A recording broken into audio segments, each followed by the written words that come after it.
উড়িষ্যাতে এখনো বাঙালিদের উপর নির্যাতন চলছে। সে বাংলা কথা বললেই সে বাংলাদেশি। কিন্তু কেন? কোথায় দেশের সরকার? কোথায় দেশের আইন আদালত? এই সমস্ত উগ্র হিন্দুত্ববাদীদের সামনে কে রুখে দাঁড়াবে? যদি এইভাবেই যদি দিনের পর দিন উড়িষ্যাতে যদি এরকমভাবে বাঙালিদেরকে পেটাতে থাকে, তাহলে আচমকা যদি একদিন পশ্চিমবাংলার মাটি থাকেন সমস্ত অবাঙালিদেরকে পিটিয়ে বের করা হয়, কেমন লাগবে? দেখুন একজন বাঙালির উপর কিভাবে নির্যাতন হচ্ছে, দেখুন।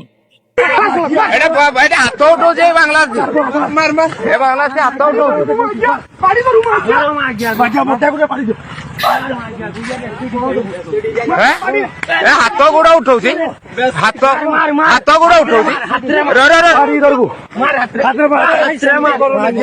ତୁ ହାତ ଉଠଉଛୁ ତୁ ହାତ ଉଠଉଛୁ।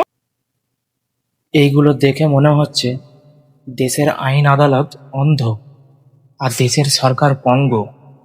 তাই তো উগ্র হিন্দুত্ববাদীরা এইভাবে বাঙালিদের উপর নির্যাতন করছে উড়িষ্যাতে। জাগো পশ্চিমবাংলার বাঙালিরা, জাগো।